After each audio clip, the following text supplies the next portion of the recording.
Esta piedra fue la llave que abrió un misterio de miles de años de antigüedad.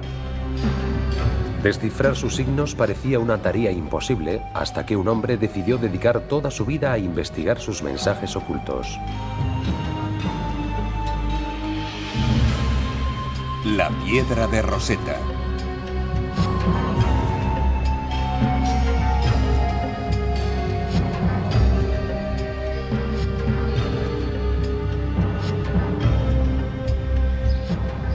El Museo Británico en Londres está repleto de maravillosos tesoros procedentes del antiguo Egipto. Entre estas reliquias hay momias con más de 3000 años y esculturas colosales en homenaje a los grandes faraones. Pero hay un objeto más valioso.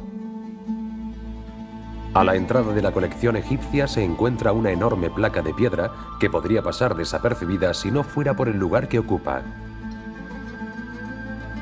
Su nombre, la Piedra de Rosetta, uno de los tesoros más importantes de todos los tiempos.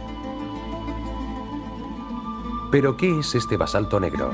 ¿Y cómo pudo esta aparentemente insignificante piedra cambiar para siempre nuestros conocimientos sobre el pasado de la humanidad? Durante 2000 años, la historia del antiguo Egipto estuvo enterrada bajo las arenas del tiempo. Viajeros y eruditos eran testigos de la existencia de este pueblo misterioso del que apenas se sabía nada. ¿Cómo eran estas personas capaces de construir pirámides gigantescas del tamaño de montañas?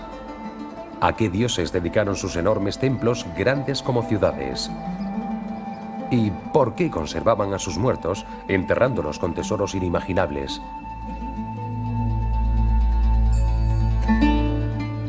Los visitantes a este mundo antiguo ven extraños dibujos por todas partes. Los griegos fueron los primeros en llamarlos jeroglíficos, y su lenguaje místico decora los templos, los monumentos y las tumbas. Las paredes están repletas de exóticos dibujos de animales, cabezas humanas y formas desconocidas. Muchos de ellos están junto a representaciones de egipcios haciendo ofrendas a dioses con cabezas de animales. Incluso sus muertos fueron enterrados con esta peculiar escritura en sus mortajas y sus ataúdes.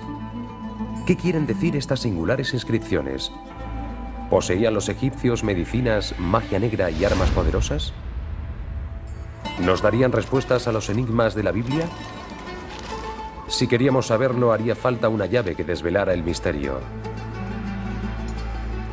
El hallazgo de esa inusual y desconcertante placa de piedra solo sería el principio del redescubrimiento del antiguo Egipto. En la época de Cristo, el pueblo egipcio era ya leyenda de un pasado lejano.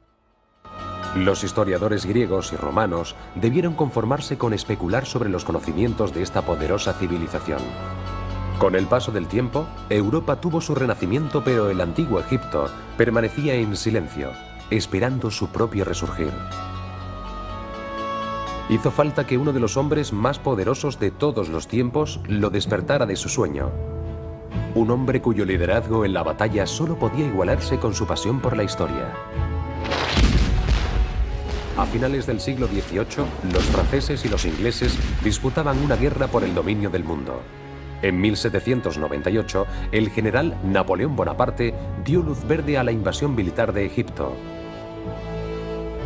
Si Francia lograba controlar el puente entre Europa y Asia, controlaría también el comercio y sería la nación más poderosa del globo. Con solo 29 años, Napoleón Bonaparte era ya una leyenda en Francia. Sus victorias sobre el ejército austríaco en Italia habían conseguido para él y su país nuevos poderes hasta ahora desconocidos. La obsesión de Napoleón por la historia y el destino hicieron que Egipto fuera su siguiente objetivo. El 1 de julio de 1798, el ejército de Napoleón llegó a la ciudad portuaria de Alejandría. Junto a 38.000 soldados, iban a bordo de sus barcos 160 de los más destacados científicos y estudiosos de Francia. Raramente tienen las expediciones militares intereses académicos. ¿Cuál era el plan de Napoleón? ¿Por qué le fascinaba tanto el antiguo Egipto? Al igual que Alejandro Magno, ¿creía que el camino hacia la conquista del mundo debía pasar antes por la anexión de Egipto? Para el egocéntrico general Corso, Egipto era mucho más que uno de los pilares de su imperio. Conocía sus leyendas, su poder y su historia. Esta era la tierra de los faraones. Estos reyes eran considerados dioses por sus súbditos. Gobernaron la civilización más grande del mundo durante 2000 años. Napoleón estaba decidido a aprender sus secretos. Al igual que Julio César, creía que podría ganarse el corazón y la mente de los egipcios. ¿Creía también que podría ser su nuevo faraón? Como miembro del Instituto Francés de Egiptología, Napoleón eligió personalmente a los académicos que formaron su expedición. Mientras sus ejércitos recorrían el Nilo aplastando toda oposición, los eruditos empezaron a trabajar y crearon un instituto en El Cairo. Esta sería la base de operaciones de la expedición académica de Napoleón. Se dispersaron por Egipto para explorar sus tumbas, escalar sus monumentos y estudiar, dibujar y analizar todo cuanto vieran. La avalancha de datos fue increíble. Napoleón exigió que se le informara constantemente. Si se encontraba alguna respuesta a aquellos misterios, él quería conocerla de inmediato. Inglaterra no podía permanecer impasible viendo cómo las tropas napoleónicas se dedicaban a conquistar tanto las tierras como las antigüedades egipcias. Algunas semanas después, la Marina británica atacó a la francesa y destruyó sus barcos, comenzando así un asedio que duraría 2 años. El mismo Napoleón logró huir del bloqueo y volver a Francia. Sus esperanzas de regir el mundo quedaron hechas añicos. Mientras el abandonado ejército francés luchaba, sus científicos y estudiosos estaban creando la egiptología moderna. En una carrera contra su inevitable expulsión por los británicos, aceleraron sus esfuerzos copiando y analizando todo cuanto les fuera posible. Debían encontrar respuestas a estos milenarios enigmas. Curiosamente, no fue ni un científico ni un historiador, sino un soldado, la persona que haría el descubrimiento más importante de todos. A mediados de julio de 1799, y viendo que el asedio sería largo, los franceses seguían reforzando sus defensas. Situada cerca del Nilo, en el lugar donde desemboca hacia el Mediterráneo, se encuentra la ciudad de Rosetta. Con el fin de reconstruir la antigua fortaleza árabe que allí había, los soldados bajo el mando del teniente Pierre Bouchard comenzaron a reparar los muros. Los árabes solían coger materiales de templos antiguos para construir sus propias edificaciones. Oculta entre estas paredes desde la época de los faraones, había una enorme plancha de piedra. Mientras los soldados derribaban la antigua defensa árabe, la extraña piedra volvió a ver la luz. Inmediatamente se dieron cuenta de que estaban ante algo poco usual y posiblemente valioso. Grabadas en el oscuro basalto había 3 tipos de letras: griego, una escritura común egipcia llamada demótica, y jeroglíficos. La piedra fue una especie de descubrimiento mágico y creo que fue una suerte extraordinaria que la persona que estuviese allí tuviera curiosidad e interés para preguntarse qué podría ser aquello. Quizá pensó que tal vez ayudaría a comprender los jeroglíficos. No habría sido extraño que alguien menos informado hubiera dicho que solo era una piedra vieja y la hubiera usado para construir el fuerte. Mucha gente dice que gracias a Dios fue un oficial francés y no uno británico, porque los franceses tenían más inquietudes intelectuales. La piedra de Rosetta medía 144 centímetros de alto y 91 centímetros de ancho. Pesaba casi 700 kilos.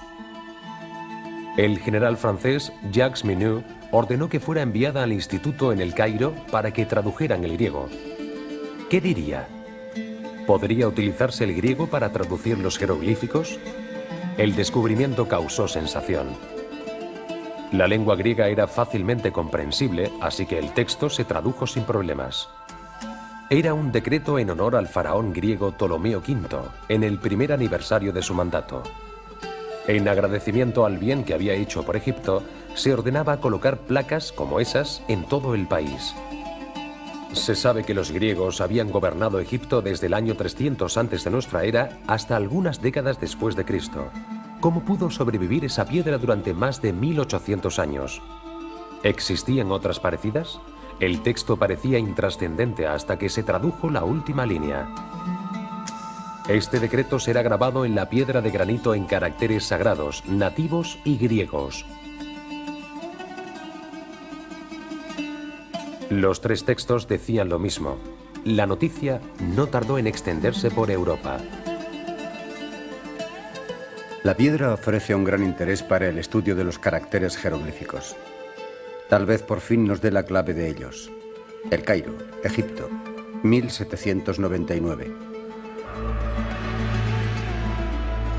La piedra de Rosetta no estaría mucho tiempo en manos galas. El asedio británico pronto obligaría a los franceses a rendirse. ¿Cómo intentó un general francés ocultar la piedra para evitar que los ingleses se hicieran con ella? Durante las negociaciones, los oficiales militares vencedores exigieron que se les diera la piedra. ¿Creían que los jeroglíficos traducidos revelarían secretos militares? ¿O que era la voz que daría fin al largo silencio del antiguo Egipto?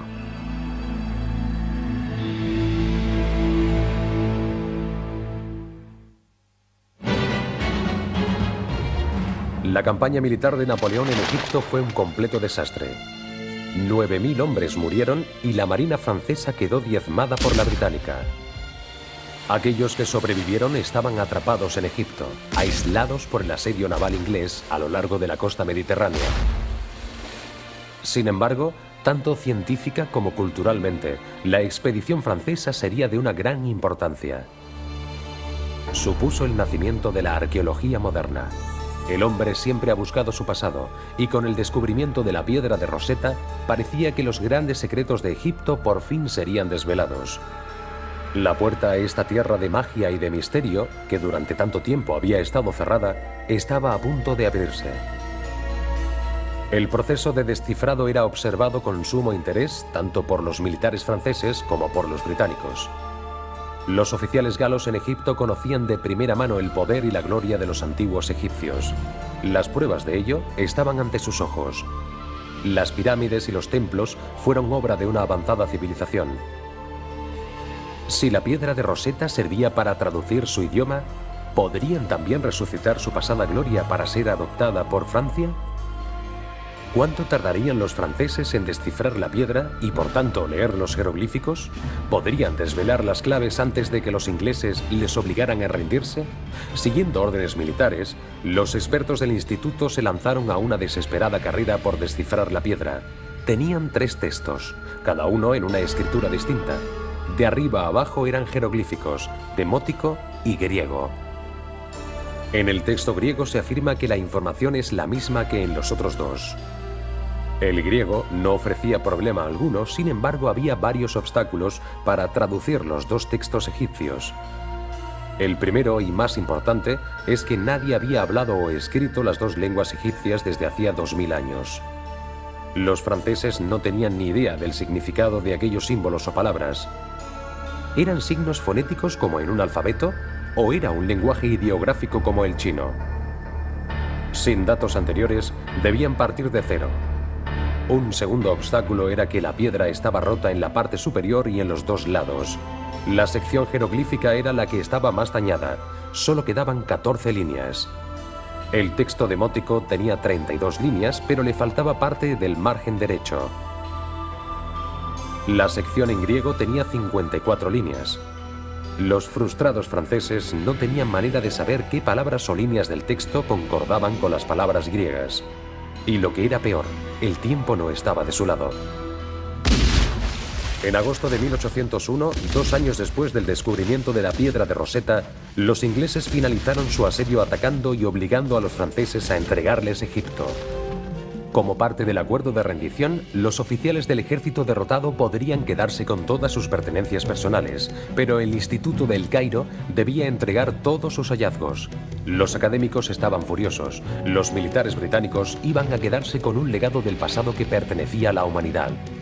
¿Qué sería de estos tesoros de valor incalculable?